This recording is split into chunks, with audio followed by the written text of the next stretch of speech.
Si tu es en train de divorcer, si ton avocat vient de t'envoyer un projet de convention, si tu regardes ces pages de clauses juridiques et que tu ne comprends rien, je ne vais pas te dire « lis tout attentivement »,« demande à ton avocat »,« protège tes droits ». Parce que ces conseils, aussi vrais soient-ils, ils ne t'aident pas vraiment. Dans cette vidéo, je vais te montrer 5 clauses précises, 5 phrases, apparemment anodines, que des milliers de parents signent chaque année et qui les enferment dans des situations impossibles pendant 10, 15, parfois 20 ans. Je suis avocat en droit de la famille depuis 12 ans. J'ai vu ces clauses détruire des vies. Alors aujourd'hui, on va les décortiquer ensemble, une par une, pour que toi, tu ne les signes jamais. Laisse-moi te dire quelque chose que personne ne te dit au moment du divorce. Quand tu signes la convention de divorce, tu es épuisé, émotionnellement vidé, financièrement sous pression, psychologiquement en survie. Tu veux juste que ça s'arrête. Alors, quand ton avocat te présente 15 pages, tu lis en diagonale. Tu fais confiance. Tu signes. Et c'est normal. Mais voilà le problème. Ces clauses que tu signes aujourd'hui, elles vont régir ta vie pendant toute l'enfance de tes enfants. Elles vont décider quand tu vois tes enfants, combien tu paies, où ils vivent, qui décide pour eux. Et certaines de ces clauses, une fois signées, sont presque impossibles à modifier.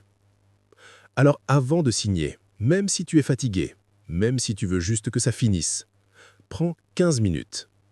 Ces 15 minutes peuvent te sauver 15 ans de galère. Allez, on commence. Je vais te parler de Paul. Paul a 48 ans, 2 enfants, Léa, 8 ans, et Thomas, 5 ans. Quand Paul a divorcé il y a 3 ans, il était gérant d'entreprise. Beaucoup de déplacements, beaucoup de stress.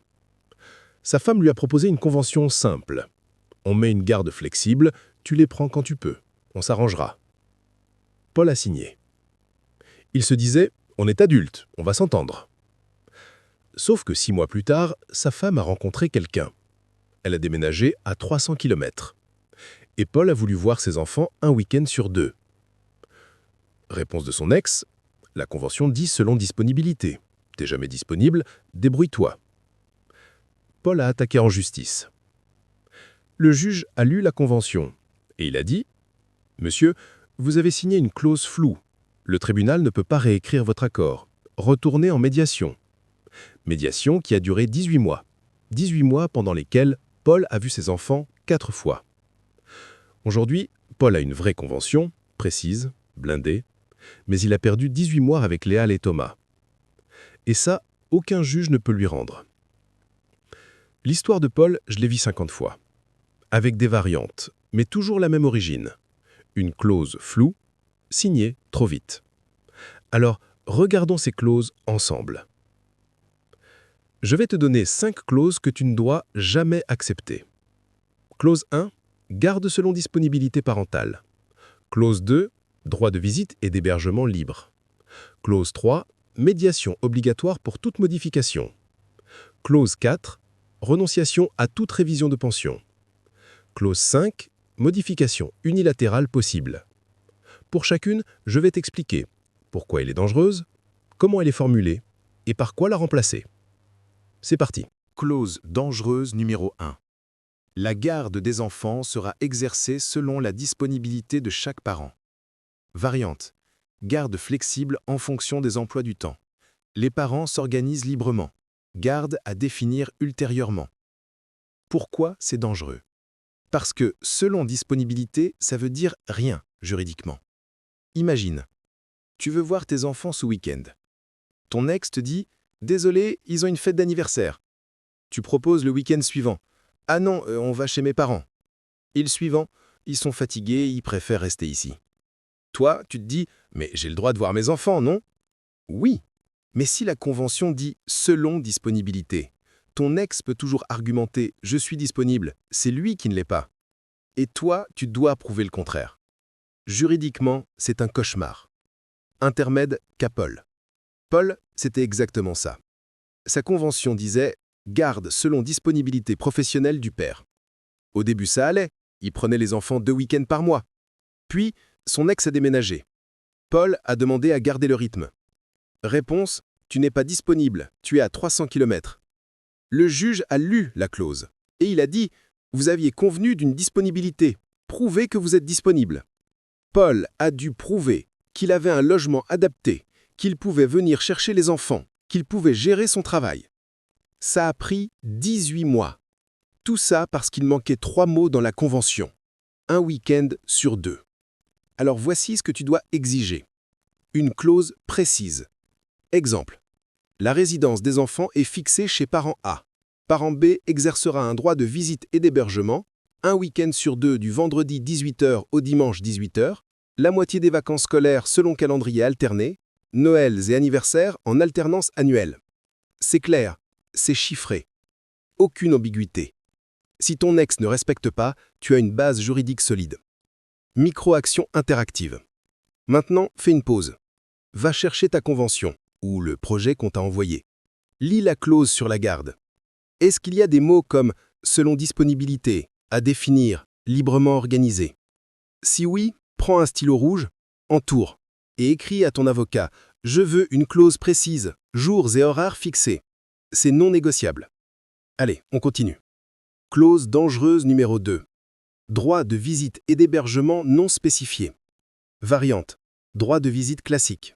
Selon l'intérêt de l'enfant. Droit de visite à exercer. Pourquoi c'est dangereux? Parce que droit de visite sans précision, ça veut dire tu as le droit de demander à voir tes enfants, mais rien ne garantit que tu les verras. Exemple concret. Sophie, 42 ans. Elle a divorcé en 2021, mère de 2 filles. La convention disait le père dispose d'un droit de visite. Pas de précision. Pendant 6 mois, tout allait bien. Les filles allaient chez leur père un week-end sur 2. Puis, le père a perdu son job. Il est devenu dépressif. Il a arrêté de venir chercher les enfants. Sophie s'est retrouvée seule, à gérer tout. Sans pension, puisqu'il avait plus de revenus, sans relais. Elle est allée voir un avocat. Il ne prend plus les enfants. Qu'est-ce que je fais? Réponse, vous ne pouvez rien faire. Il a un droit, mais pas une obligation. S'il ne l'exerce pas, c'est son choix. Résultat, Sophie s'est tapée 100% de la charge, pendant 2 ans. Et quand le père a retrouvé du travail, il a demandé à reprendre les week-ends. Sophie a dit non. Tu as disparu pendant 2 ans, les filles ont grandi sans toi. Retour au tribunal. Le juge a dit, le père a le droit de renouer. Sophie a perdu. Tout ça parce que la convention ne fixait pas d'obligation de présence. Ce qu'il faut écrire à la place. La clause doit dire « Parent B exercera un droit de visite et d'hébergement, un week-end sur 2 du vendredi 18h au dimanche 18h. En cas d'empêchement, prévenir l'autre parent 48 heures à l'avance. Tout week-end non exercé sans justification médicale ou professionnelle sera décompté de la contribution financière du mois suivant. » Tu vois la nuance? Ce n'est plus juste un droit, c'est un engagement. Et si l'autre disparaît, il y a une conséquence financière. Micro-conseil. Si tu es le parent qui garde les enfants majoritairement, exige une clause de responsabilité. Si l'autre ne vient pas chercher les enfants, tu dois pouvoir réorganiser ton emploi du temps, prévoir une garde alternative, être indemnisé pour cette charge supplémentaire. Ce n'est pas de la vengeance, c'est du réalisme. Parce que les enfants, ils ont besoin de stabilité, pas de parents fantômes. Clause dangereuse numéro 3. Médiation obligatoire sans exception. Toute modification ou désaccord devra obligatoirement passer par médiation avant saisine du juge. Pourquoi c'est dangereux? Parce que ça bloque l'accès au juge. Alors oui, la médiation, c'est bien. Quand les 2 parents sont de bonne foi, quand il y a une vraie volonté de dialogue. Mais quand ton ex utilise cette clause pour bloquer toute décision, ça devient un enfer. Retour à Paul. Paul, après sa première galère, a voulu modifier la convention. Il a demandé un week-end sur 2 fixe, moitié des vacances, participation aux frais de transport. Sa convention disait médiation obligatoire avant tout recours. Son ex a accepté la médiation. Mais à chaque séance, elle annulait au dernier moment. Motif: je suis malade, j'ai un empêchement professionnel, je dois m'occuper des enfants. Résultat, Paul a attendu 8 mois juste pour avoir 3 séances de médiation, qui n'ont rien donné, parce que son ex n'était pas de bonne foi. Quand Paul a enfin pu saisir le juge, les enfants avaient grandi de presque 1 an. Pourquoi c'est un piège? Cette clause, elle est souvent présentée comme « on privilégie le dialogue ». Mais dans la réalité, elle permet à un parent manipulateur de retarder toute décision, indéfiniment. Et pendant ce temps, l'autre parent souffre, les enfants sont dans le flou. Ce qu'il faut écrire à la place. La clause doit dire « En cas de désaccord, les parents privilégieront la médiation. Toutefois, si aucun accord n'est trouvé dans un délai de 60 jours ou si l'une des parties refuse 2 séances consécutives, chaque parent pourra saisir directement le juge aux affaires familiales. » Tu vois, on garde la médiation, mais on fixe une limite de temps. 60 jours, pas 6 mois, pas 2 ans. Et si ton ex joue la montre, tu peux aller au tribunal. Micro-conseil important. Ajoute aussi une clause d'urgence. En cas de danger pour l'enfant, de déménagement non concerté ou de non-respect grave de la convention, saisine immédiate du juge possible sans médiation préalable. Parce qu'il y a des situations où tu ne peux pas attendre 60 jours. Si ton ex déménage à 500 km avec les enfants sans te prévenir, tu dois pouvoir agir immédiatement, pas dans 2 mois. Clause dangereuse numéro 4. Renonciation aux pensions futures. Les parties renoncent à toute demande de révision de la pension alimentaire. Variante. Pension fixée de manière définitive. Aucune révision possible sauf accord amiable. Les parties s'engagent à ne pas saisir le juge pour modification. Pourquoi c'est dangereux? Parce que la vie change. Les revenus changent. Les besoins des enfants changent. Et si tu signes une renonciation, tu ne pourras jamais demander d'augmentation. Même si ton ex triple son salaire, même si toi tu perds ton job, les enfants ont besoin d'un appareil dentaire à 3 000 €, tu seras bloqué. Exemple, carrière anonymisée. J'ai défendu Claire, 39 ans, mère de 3 enfants. Au moment du divorce, elle gagnait 2 000 €, son ex 2 500. Pension fixée 400 € par enfant, soit 1 200 € par mois. La convention disait pension définitive, pas de révision, sauf accord amiable. Claire a signé. Elle pensait que c'était équitable. 5 ans plus tard, son ex a été promu. Il gagne maintenant 5 500 €. Claire, elle, a eu un accident. Elle est en mi-temps thérapeutique. 1 100 € par mois. Les enfants ont grandi, ils coûtent plus cher. Collège, activités, orthodontiste. Claire a demandé une révision de pension. Son ex a dit non. Tu as signé une renonciation. Claire a attaqué. Le juge a lu la clause et il a dit « Madame, vous avez renoncé. Je ne peux pas réécrire votre accord. » Claire a dû emprunter de l'argent à sa famille pour payer les frais des enfants. Pendant 3 ans, jusqu'à ce qu'on trouve une faille juridique pour casser cette clause. Ça lui a coûté 8 000 € d'avocat. Tout ça parce qu'elle avait signé une renonciation. Pourquoi c'est inhumain?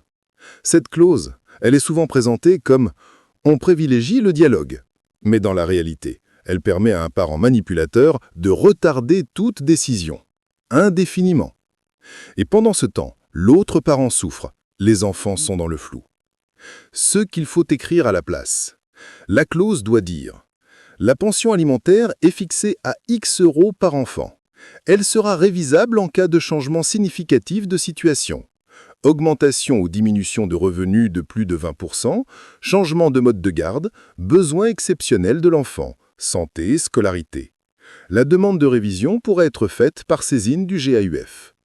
C'est équitable. Si ton ex gagne plus, tu peux demander une augmentation.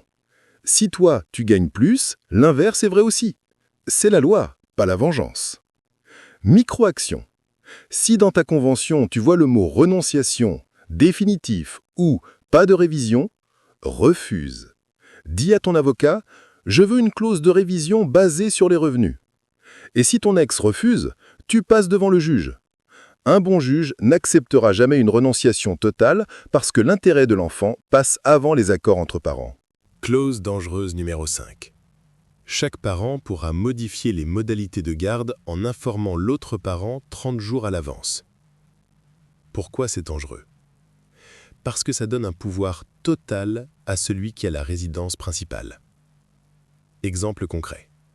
Thomas, 44 ans, père de 2 garçons. Sa convention disait « Le parent chez qui réside l'enfant pourra modifier le lieu de résidence en informant l'autre parent 1 mois avant. » Thomas voyait ses fils un week-end sur 2. Il vivait à 20 km de chez lui. Un jour, son ex lui envoie un mail. « Je déménage à Bordeaux dans 30 jours. Les enfants viennent avec moi. » Thomas habite à Paris. Il a appelé son avocat. « Elle peut faire ça. » Réponse : « Oui, la convention le permet. » Thomas a attaqué en urgence. Mais le temps que le juge examine le dossier, son ex avait déménagé. Les enfants étaient inscrits dans une nouvelle école, nouvelle vie. Le juge a dit « Les enfants sont installés, on ne peut pas les déraciner à nouveau. » Thomas a perdu. Aujourd'hui, il voit ses fils un week-end par mois et la moitié des vacances, à cause d'une clause qui donnait un pouvoir unilatéral à son ex. Pourquoi c'est un danger absolu? Cette clause, elle transforme l'autre parent en otage. Ton ex peut déménager où il ou elle veut, changer l'école des enfants, modifier les horaires. Et toi, tu ne peux rien faire. Ce qu'il faut écrire à la place. La clause doit dire « Tout déménagement de l'un des parents à plus de 50 km nécessite l'accord écrit de l'autre parent ou une autorisation du juge aux affaires familiales. En cas de déménagement non autorisé, la résidence principale pourra être transférée à l'autre parent. » Cette clause, elle protège l'enfant, parce qu'un déménagement, ce n'est pas juste un changement d'adresse, c'est une nouvelle école, des nouveaux amis, une séparation géographique avec l'autre parent. Ça doit être une décision commune, pas unilatérale. Micro-conseil crucial. Si ton ex insiste pour garder cette clause, pose-toi la question « Pourquoi il ou elle veut garder la possibilité de déménager sans mon accord ?» Soit il ou elle a déjà un projet, soit il ou elle veut se garder une porte de sortie. Dans les deux cas, refuse. Et si ton avocat te dit « c'est standard », change d'avocat. Parce que non, ce n'est pas standard. Ok, on récapitule les 5 clauses que tu ne dois jamais accepter. Clause numéro 1, garde selon disponibilité. Exige des jours et horaires précis. Clause numéro 2, droit de visite non spécifié. Exige un calendrier fixe avec conséquences en cas de non-respect. Clause numéro 3, médiation obligatoire sans limite de temps. Exige une limite de 60 jours et une clause d'urgence. Clause numéro 4, renonciation aux révisions de pension. Exige une clause de révision basée sur les revenus. Clause numéro 5, modification unilatérale, exige un accord mutuel pour tout déménagement. Maintenant, tu sais quelle clause éviter.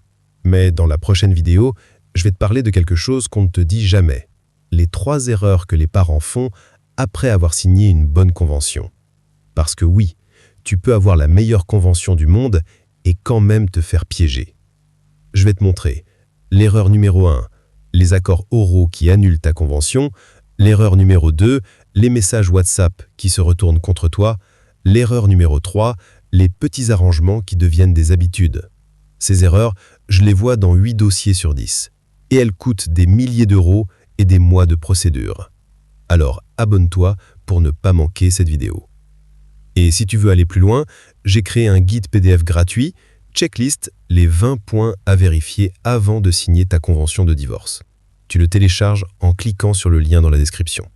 Dernière chose, si tu es en plein divorce, sache que ce que tu ressens en ce moment, c'est normal. La confusion, la fatigue, l'envie que ça arrête. Mais ne sacrifie pas les 15 prochaines années pour avoir la paix les 15 prochains jours. Prends le temps de lire, de comprendre, de protéger tes droits. Et surtout, protège tes enfants. Parce qu'ils n'ont pas demandé ce divorce. Mais ils vont vivre avec ses conséquences pendant toute leur enfance. Alors, bats-toi pour eux, même si tu es fatigué. Ils le méritent, et toi aussi. Je suis avocat en droit de la famille, je publie une vidéo chaque semaine pour t'aider à naviguer dans le divorce sans te faire avoir. Abonne-toi, et on se retrouve très vite.